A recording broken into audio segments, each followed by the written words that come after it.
Regarding that there are or are not criminal charges filed as of yet. There are not current charges filed regarding the, let me start over again, Judge. It's still under investigation as to whether or not there are going to be charges filed in the, that would parallel the contempt matter, which is the issue you asked me to investigate regarding double jeopardy and all that. At this time, we would ask that you hold off on the contempt until we find out how that process continues. All right. Why don't we do this before, and this is my fault, I should have done it earlier. Why don't, for the record, everybody make their appearances for me. Mr. Dawson-Brock, we'll start with you, and Mr. Bourne, and go down the line, and then we'll start with the other gentleman. Sir. Steve Dawson-Brock, Special Prosecutor appointed in the Adam Horine matters. Thank you.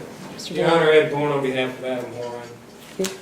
Ryan Dowdy, Your Honor, appointed from GAL for Mr. Horine. Thank you. Gentlemen. Thank you, Judge. Dan Dickerson. I represent Matt Walls. He's present to my right. Okay. Good afternoon, Judge. Greg McDowell, represent Chief Will White. Okay. Judge Lewis Kelly, I represent Jailer Michael Humphrey. Okay. Rob Riley, I represent Patrolman Ron Dicko. Thank you, gentlemen. I appreciate it. It's my understanding, Mr. Dawson-Brock, or at least this is the indication I have received, is that you do not wish to proceed with any contempt charges against the jailer or the deputy jailer. That is correct. Is that correct? Okay. So that I could leave these gentlemen know that they are no longer at risk for contempt for the jailer and the deputy jailer. That way, there's no reason, once they made that clear to me that they weren't going to pursue contempts for the court's contempt, that there's no reason for me to keep you guys hanging, right? Now that's the court's contempt, right? That's the court's contempt. That has nothing to do with anything else that might happen civilly or anything like that. I have no control over any of that stuff. All I know is that the court's contempt won't be directed towards the jailer and the deputy. I know there was concerns because of the attorney situation and things like that, so I wanted to let you know as soon as I could. All right, so that takes care of that. But we are going to proceed on possible contempt for the chief and for the deputy, it's my understanding. And I just want to make it clear to you all that you need to understand that this is extraordinarily serious for me. The more I have become involved in the criminal cases involving Mr. Horine and the guardianship case, the more I'm appalled that this happened. How it happened and why it happened is obviously a question that's going to have to be dealt with in the contempt hearing. If we don't go with if you guys don't have criminal charges, the contempts are big issues for me. But I am just appalled that this guy was put on a bus to anywhere. Appalled. And Mr. Bourne has given me permission to discuss these issues, correct, Mr. Bourne? That's correct, Your Honor. This fella has had cerebral palsy. He was catheterized. He's mentally ill, episodic, all right? He's schizophrenic. He's mentally ill. He's so sick that Eastern kept him for 4 or 5 weeks when we finally got him back. He's got Hep C, and he's got some other things. He's got some other mental health issues as well. And this is the person you put on a bus by himself. It's appalling. It is seriously appalling that that happened. So you all need to understand the contempt side of this for me. If I find contempt of the judge's order, which is, I have to be honest with you guys, this sure heck appears like it, then it's 179 days to serve in jail, no good time, and I'm not changing my mind. Right? I'm not changing my mind. You all need to understand that. If we go through with the contempt hearing, that's what will happen if I find anybody in contempt. Just want to make it clear how serious this is and how appalling it is. It's just for humanity purposes. The risk that everybody on that bus was taking, that somebody, this person with all of these issues, then is by himself on a bus. And then when you know that there's an illness issue, it's just horrifying to me. So you all need to understand that, guys, because this is very serious. And we're going to treat it like it is.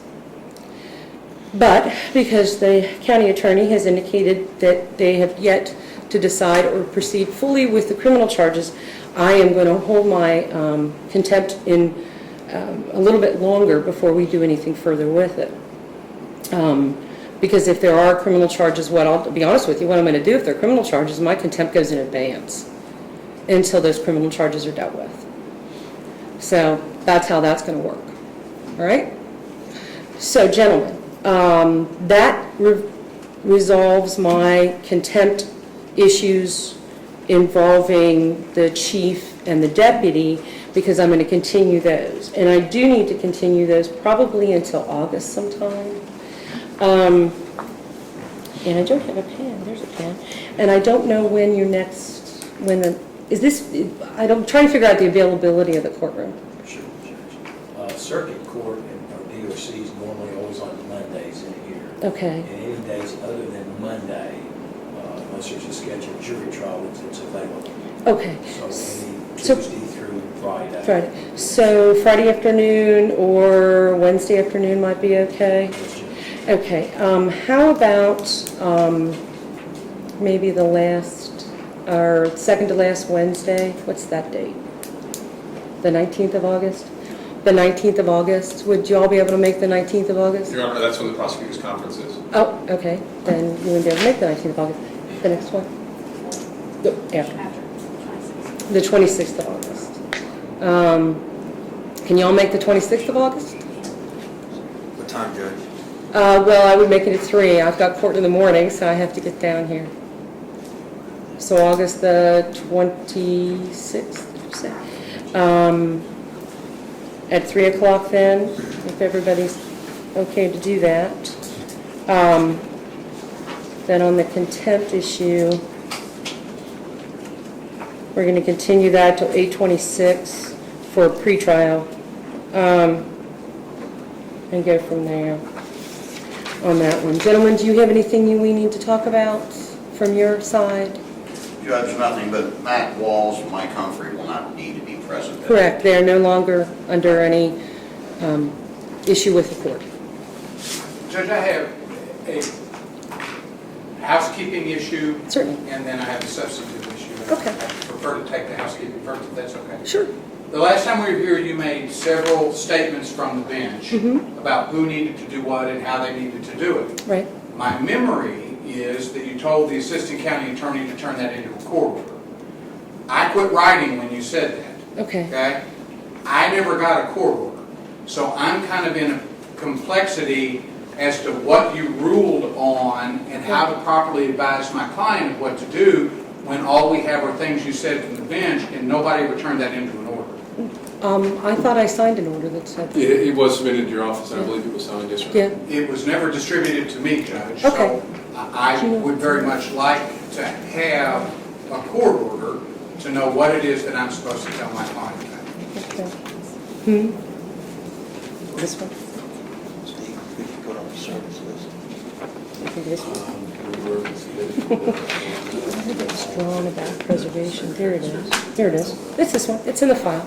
You can get a copy of it after the hearing. I'll be happy to, Judge. Okay. Secondly, given the court's statements today about how seriously you take the contempt issue Yes. and that the contempt issue is still alive, my understanding is my client, along with some of the other individuals, may have given statements as part of this investigation.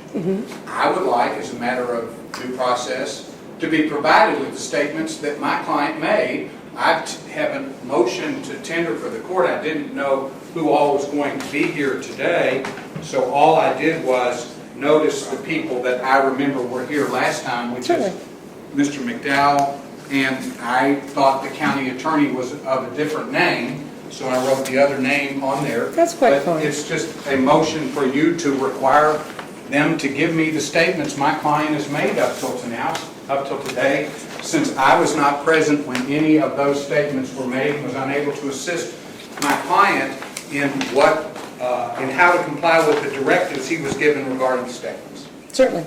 Mr. Dawson. I can go through the file and make sure that we make that available, Your Honor. All right. Thank you. Okay, So so, your motions. so, thank you.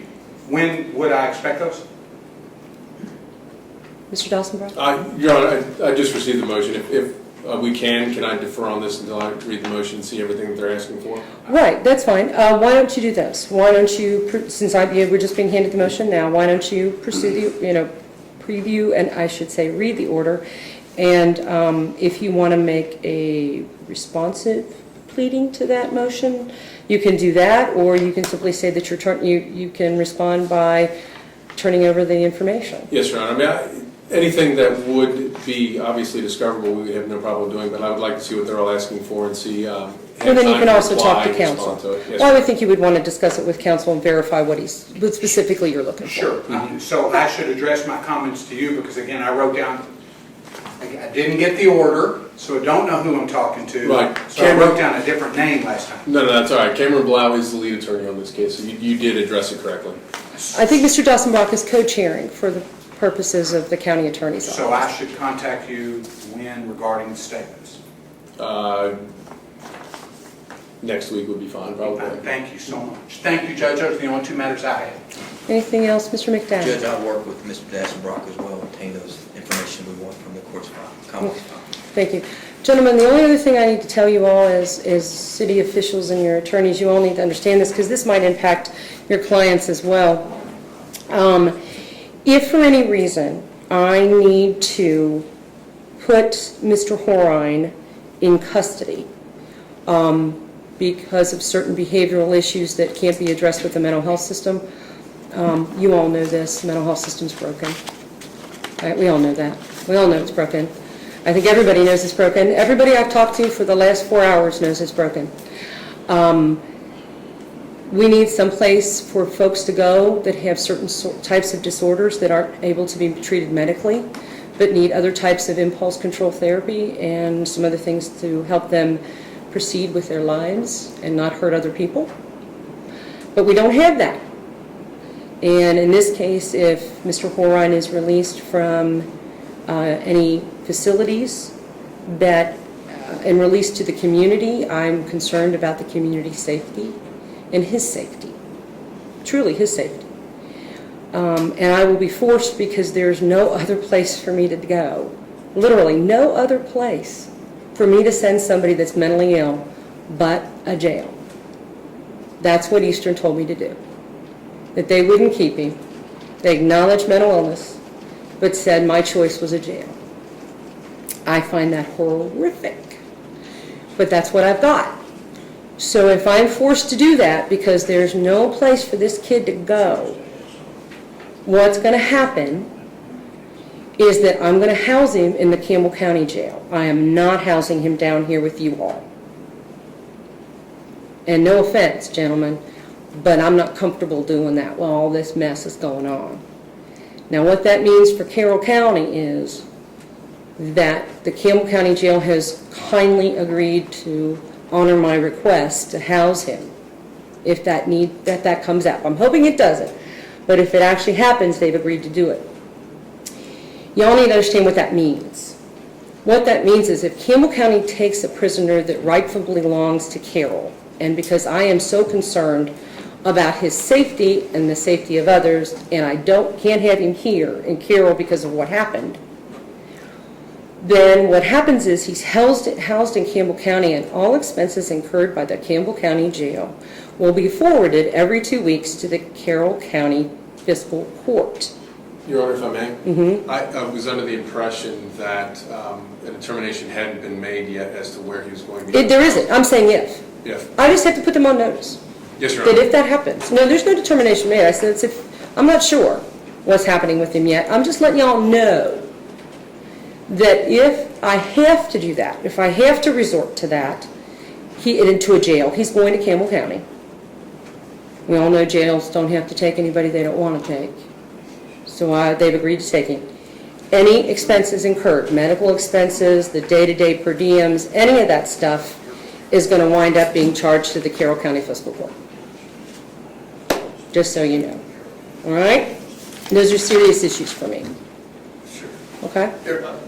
Judge, Yeah. if it's possible, my client, the jailer, wanted to address that issue. Just a point that maybe it'll be done that may solve the situation and not bring him to Carroll County. I disagree with you. We would take care of him the best we could. Yeah, it didn't go so well the last time he was in your jail. I'm just telling you, we would do the best And we I'm could. just telling you, you gotta be careful, because I just left you out of contempt. I know. So you know how you get in contempt with the judge? Is you keep talking. That's how you get in contempt with this one. Okay. I'm sorry, Judge. Could I have Why don't you let him talk to you first, before you let him talk to me?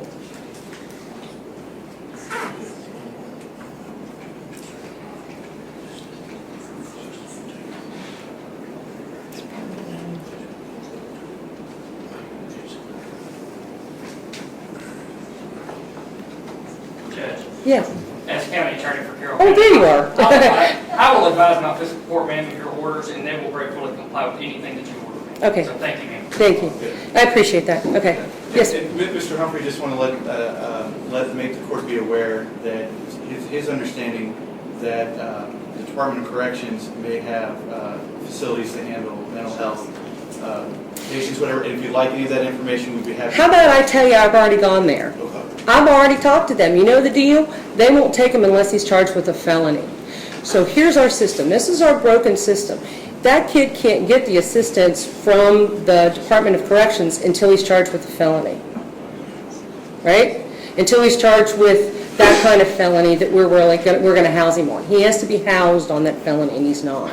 So I understand that. No, believe me, I've done my homework. And that's all I did, Your Honor. I just want And I understand. Thank you. to point that out. All right, nope, you know what? I did all my homework. I think Mr. Dickerson knows me pretty well. I do, Your Honor. You know I do my homework before I have my mouth, right? Yes, you've worked in this area for a long time. I have. So believe me when I tell you, I have been on the phone with Eastern State Hospital. I have been on the phone with KCPC, which is the Kentucky Correctional Psychiatric Facility. I have been on the phone with Adult Protective Services, all trying to figure out something to help this kid and keep communities safe. So believe me, I've tried. I've tried. And that's my last recourse. I just want you gentlemen to know that that's how this is going to work. Okay? All right. So anything else, Mr. Dawson-Brock, as far as the contempts go? No, Your Honor. All right. So gentlemen, you are free to leave. Thank you. The rest of our matters are going to involve Mr. Horine's criminal issues as well as the guardianship.